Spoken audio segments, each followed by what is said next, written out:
Hello everyone, this side Mohit Hussain here. Welcome back to our YouTube channel. और आज की video के अंदर हम बात करने वाले हैं जीएनएम को लेकर। जो बच्चे जीएनएम करना चाहते हैं, जीएनएम के जो फॉर्म्स है वो ऑलरेडी आउट हो चुके हैं। जीएनएम आप कैसे कर सकते हो, कहां पे कर सकते हो, कौन सा ये कोर्स होता है, एलिजिबिलिटी क्राइटेरिया आपका क्या रहेगा, form date, correction window, exam date, admit card, paper pattern, syllabus, सब कुछ मैं आपको इस वीडियो के अंदर बताऊंगा। लेकिन उससे पहले छोटा सा आपको हिंट दे देता हूं, एक्चुअल में जीएनएम होता क्या है। जीएनएम बच्चों same to same BSc nursing की तरह होता है। जो बच्चे बीएससी नर्सिंग करना चाहते हैं या फिर बीएससी नर्सिंग के अंदर उनका एग्जाम वो क्लियर नहीं हो पाया, उन्हें लगता है कि उनका बीएससी नर्सिंग के अंदर एडमिशन नहीं हो पाएगा, तो वो जो है वो जीएनएम भी जो है वो कर सकते हैं।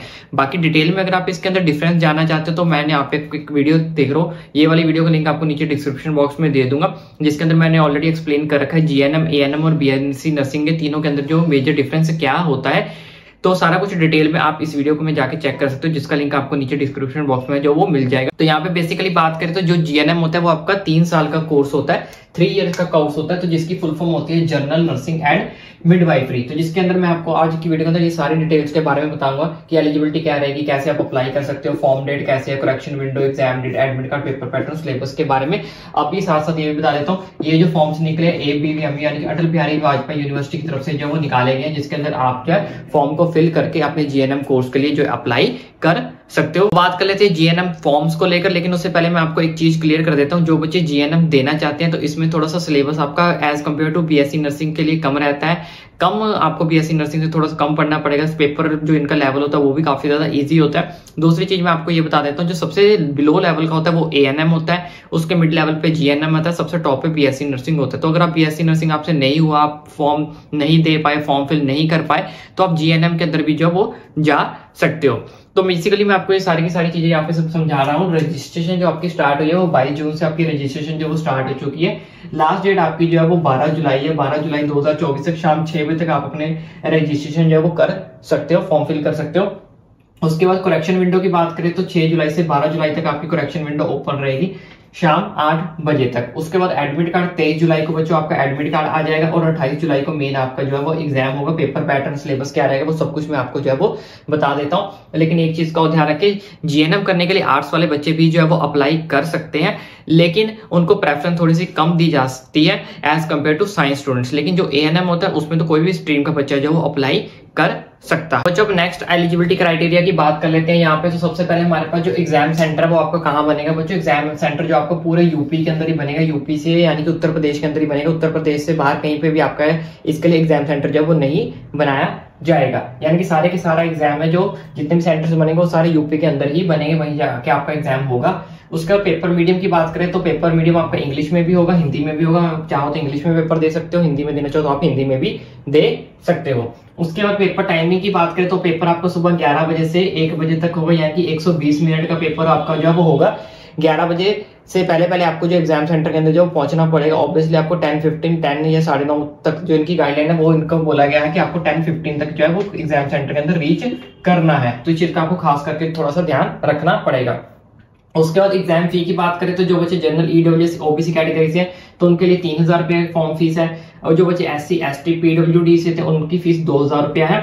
और एज की बात करें तो मिनिमम आपकी 17 ईयर जो एज होनी चाहिए। अगर 17 ईयर आपके नहीं हो तो 31 दिसंबर 2024 तक आपकी जो एज है वो 17 साल तक हो जानी चाहिए। तो अगर आपकी 17 साल अभी नहीं है लेकिन आपकी 17 साल होने वाली है तो भी आप इस एग्जाम के लिए, इस फॉर्म के लिए जो अप्लाई कर सकते हो।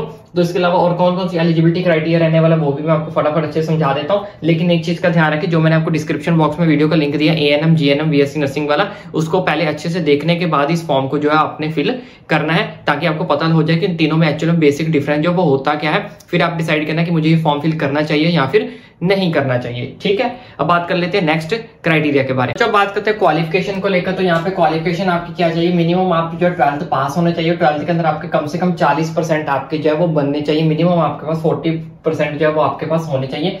और इसकी सबसे जो मेन कंडीशन है वो ये है, इंग्लिश आपके पास मस्ट कंपलसरी होनी चाहिए। चाहे आप इंग्लिश मीडियम से पढ़े हो, चाहे आप हिंदी मीडियम से पढ़े हो, लेकिन इंग्लिश आपके पास होनी मस्ट कंपलसरी है। और इंग्लिश में आप पास भी होने चाहिए। ऐसे नहीं कि इंग्लिश सब्जेक्ट था लेकिन आप उसमें पास नहीं थे, इंग्लिश सब्जेक्ट भी आपके पास होना चाहिए और इंग्लिश में आप पास होने चाहिए। फिर चाहे आप हिंदी मीडियम के स्टूडेंट हो, चाहे आप इंग्लिश मीडियम के स्टूडेंट हो, इंग्लिश आपके लिए मस्ट कंपलसरी है इसमें और उसमें पास होना। अब मान लो कोई अगर पीसीबी का स्टूडेंट अप्लाई करता है या पीसीएम का करता है, यानी कि फिजिक्स केमिस्ट्री बायोलॉजी का करता है या फिजिक्स केमिस्ट्री मैथ्स का कोई बच्चा अप्लाई करता है, तो जैसे कि मैंने आपको 40% आपके पास मिनिमम जो वो आपके बनने चाहिए, और वो इन तीनों सब्जेक्ट के बनने चाहिए, यानी कि फिजिक्स केमिस्ट्री और बायोलॉजी तीनों को मिलाकर, सिर्फ तीनों सब्जेक्ट को मिलाकर ही आपके जो 40% है वो बनने चाहिए। बाकी सब्जेक्ट्स को आपने इसके अंदर इंक्लूड नहीं करना है, जैसे आपकी कोई अदर लैंग्वेज है या फिर इंग्लिश है, तो इस तरह से आपने उसको इंक्लूड नहीं करना। सिर्फ पीसीबी या पीसीएम, इस तरह से जो आपके 3 मेन सब्जेक्ट है उन्हीं को इंक्लूड करके आपने देखना है कि आपके 40% जो मार्क्स बन रहे हैं या फिर नहीं बन रहे। उसके बाद बेसिकली इनकी 2 कंडीशंस भी है यहाँ पे, वो समझ लो अच्छे से। If you are already ANM, की कुछ बच्चे ऐसे भी होते हैं जो जिन्होंने एएनएम पास कर रखा है या फिर जिन्होंने एएनएम कर रखी है, तो वो भी जो है वो जीएनएम के लिए अप्लाई कर सकते हैं। ठीक है, तो आप जीएनएम के लिए अप्लाई कर सकते हो अगर आपने ऑलरेडी एएनएम पास हो, तो आपने एएनएम कर रखी है।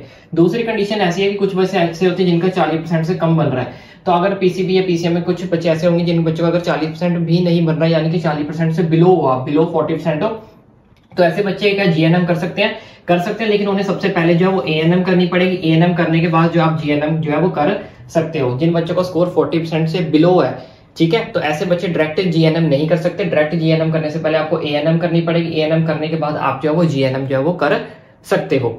ठीक है, उसके बाद डॉक्यूमेंट्स की बात करें तो बेसिक से डॉक्यूमेंट्स लगने हैं, जैसे कि 10th की मार्कशीट होगी, 12th की मार्कशीट होगी, आपके signature, ID proof, caste certificate, photograph, यानी कि बेसिक जो डॉक्यूमेंट्स होते हैं वही आपके इनकी यहाँ पे रिक्वायरमेंट होती है। तो बच्चों बात कर लेते हैं पेपर पैटर्न को लेकर कि कैसा आपका एग्जाम आने वाला है। तो यहाँ पे पेपर पैटर्न की बात करें तो आपके पास 100 क्वेश्चन आपसे जो पूछे जाएंगे, 100 क्वेश्चन आपसे पूछे जाएंगे, और 100 मार्क्स का आपका जो एग्जाम होगा, यानी कि हर एक क्वेश्चन आपका कितने नंबर का होगा, 1 नंबर का होगा। 100 क्वेश्चन आपसे पूछे जाएंगे जो कि 100 नंबर के होंगे, हर एक क्वेश्चन आपका 1 नंबर का होगा। और इसमें सबसे बड़ी बात क्या है कि इसमें आपकी कोई भी नेगेटिव मार्किंग नहीं होगी, नो नेगेटिव मार्किंग। ठीक है, इसमें आपकी कोई भी नेगेटिव मार्किंग नहीं होगी, जो कि एक बहुत बड़ी अच्छी बात है। अब सिलेबस की बात कर लेते हैं। सिलेबस यहाँ पे आपके पास आपसे साइंस पूछी जाएगी, इंग्लिश पूछी जाएगी और जीके पूछी जाएगी। साइंस बहुत ज्यादा बेसिक पूछी जाती है, 10th से 12th लेवल तक जितनी आपने साइंस की नॉलेज है वही सब पूछी जाती है।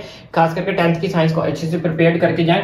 और इंग्लिश जैसे मैंने आपको बताया, इंग्लिश इसके अंदर मस्ट कंपल्सरी, तो इंग्लिश के 20 क्वेश्चन आएंगे, जीके के 20 क्वेश्चन आएंगे, साइंस के कितने क्वेश्चन आएंगे, 60 क्वेश्चन आएंगे। यानी कि टोटल क्वेश्चन हमारे पास कितने यहाँ से पूछे जाएंगे, 100 क्वेश्चन जो आपसे पूछे जाएंगे, जो कि हर एक क्वेश्चन आपका 1-1 नंबर का होगा। बहुत ईजी पेपर होता है, अगर आपकी थोड़ी अच्छी खासी तैयारी है तो आप आराम से इस पेपर को, एग्जाम को क्रैक कर पाओगे। ठीक है, अब लेकिन इतना भी आसान नहीं होता कि कुछ बच्चे अब सोचने लग जाएंगे कि नहीं मेरे तो 10-15 नंबर भी आगे, 20 नंबर भी आगे, तो मैं जीएनएम कर सकता हूँ। ऐसा बिल्कुल नहीं है, इनकी भी एक मिनिमम क्वालिफाई आपका जो एग्जाम होना चाहिए। तो मिनिमम क्वालिफाई एग्जाम के लिए वो तो आपका जब एक्चुअल में रिजल्ट आएगा तभी आपको पता चलेगा कितना स्कोर आपका क्वालिफाइड बनता है। लेकिन एज पर गाइडलाइन से जो बच्चा जनरल कैटेगरी का उसके 50 परसेंटाइल बनने चाहिए, जनरल पीडब्ल्यूडी से तो 45 परसेंटाइल आपके बनने चाहिए, ओबीसी एससी से 40 परसेंटाइल आपके जो मार्क्स है वो बनने चाहिए, तभी आप एलिजिबल होगे। अगर आपको प्राइवेट में भी जीएनएम करनी है तब भी आपको एग्जाम जो है वो देना ही पड़ेगा।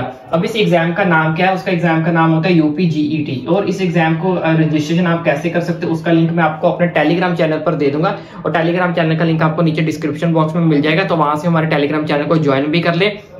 तो जो बच्चे रजिस्ट्रेशन करना चाहते हैं तो टेलीग्राम चैनल पर जाएं मेरे, वहां पे लिंक दिया हुआ है, वहां से जाकर लिंक पर क्लिक करके आप अपनी रजिस्ट्रेशन जो है वो कर सकते हैं, और साथ में टेलीग्राम चैनल को भी ज्वाइन कर ले। तो आई होप अब आपको ये सारा का सारा प्रोसेस अच्छे से समझ लग गया होगा। इसी तरह की सारी अपडेट्स पाने के लिए मेडिकल फील्ड के रिलेटेड, कौन सी एडमिशन कहाँ पे हो रही है, कैसे करनी है, रजिस्ट्रेशन कैसे करनी है, कट ऑफ क्या रहेगी, कौन से कॉलेज अप्रूव्ड है, कौन से कॉलेज नहीं है, ईच एंड एवरीथिंग की अपडेट आपका भाई आप तक पहुंचाएगा, वो भी फ्री ऑफ कॉस्ट पहुंचाएगा। इससे चैनल को सब्सक्राइब करना ना भूले, ताकि आने वाली सारी अपडेट्स आपका भाई आप तक इजीली जो है वो पहुंचा सके। एंड आई होप अब तक आपने सब्सक्राइब कर दिया होगा।